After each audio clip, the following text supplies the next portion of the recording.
Judy Garland, c'est vraiment... son problème, c'est que elle n'a pas eu d'enfance. Hein. Elle a commencé à être sur la scène à 5 ans. Elle n'a pas de scolarité. Elle faisait quoi, 5 ou 6 films par année. Elle était considérée comme les Ugly Duckling de MGM, de Metro-Goldwyn-Mayer, parce que c'était pas le body de Lana Turner, de Veronica Lake, de toutes ces belles beautés-là. Elle, c'était le petit canard laid. Oui, il faut se rappeler que quand elle a fait The Wizard of Oz, quand elle a fait ce film, elle a 16 ans au moment où elle tourne, puis les studios trouvent qu'elle est, trop en chair. Oui. Évidemment, elle est en chair. C'est sa chair d'adolescente. c'est une enfant. Les studios trouvent qu'elle est trop en chair, donc ils vont la médicamenter, ils vont lui donner des drogues, des médicaments pour lui faire perdre du poids.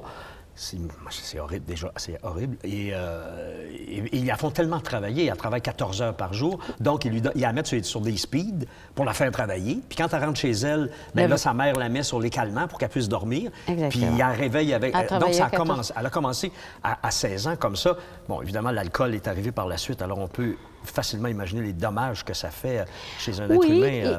Et c'est ce qu'elle a appris, c'était sa façon de fonctionner. Mais sa mère lui donnait des vendu. pilules. Fait que, tu dis, ben je pourrais jamais fonctionner sans ça. J'ai besoin de Elle ça. a appris à fonctionner parce que j'ai avec les appris à pilules, fonctionner comme ça. Je veux dire, fait que c'est sa réalité. C'est aussi cette espèce de besoin d'amour, besoin qu'on l'aime. Mais c'est dysfonctionnel. Hein? Oui, mais parce que les gens l'ont aimé pour Judy Garland. Ouais. Elle a eu des maris qui l'aimaient pour la star qu'elle était. Et puis, peut-être qu'ils l'aimaient aussi pour la femme qu'elle était, mais elle n'avait même pas le temps de vivre sa vie de femme parce qu'elle était toujours en train de faire un show. Qu'est-ce qu'elle a dit à ses enfants à un moment donné dans une chambre d'hôtel? Et puis, ils sont en train de regarder une partie de hockey à la télé. Ça, c'est bon, hein? Puis elle a dit, regardez la POC, là. Elle dit, ben ça, c'est moi, ça. Alors, c'est comme ça qu'elle se sentait. c'est comme ça que ça se sentait. Come on, Judy, go, go, go. C'est les 6 derniers mois de sa vie. Hein? On est vraiment aux 6 derniers mois de sa vie.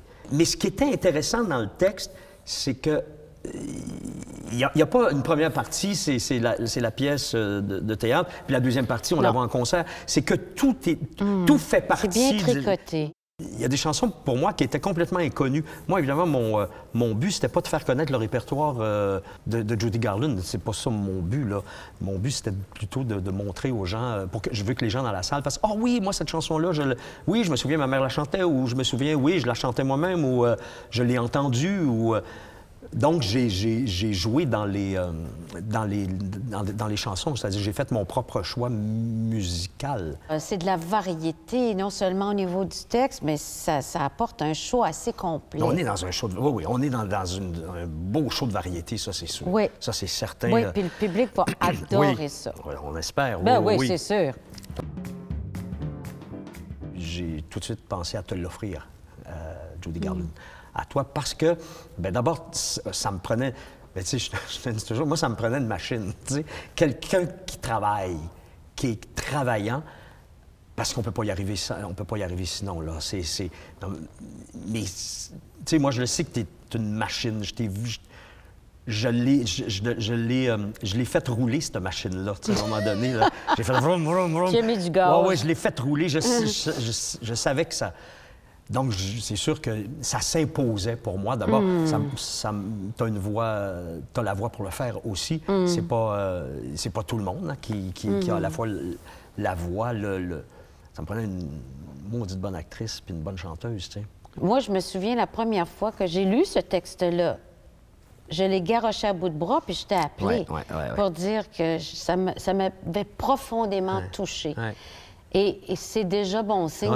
Si toi, tu es ému en disant quelque chose, à la première lecture, tu dis, ça peut pas faire autrement que de toucher un public. Ouais. Et puis, je trouve qu'on n'est pas assez touché au théâtre de nos jours. Puis j'espère que le public va être énormément touché par ça. Pas parce que c'est la vie de Judy Garland, c'est la vie de tout le monde.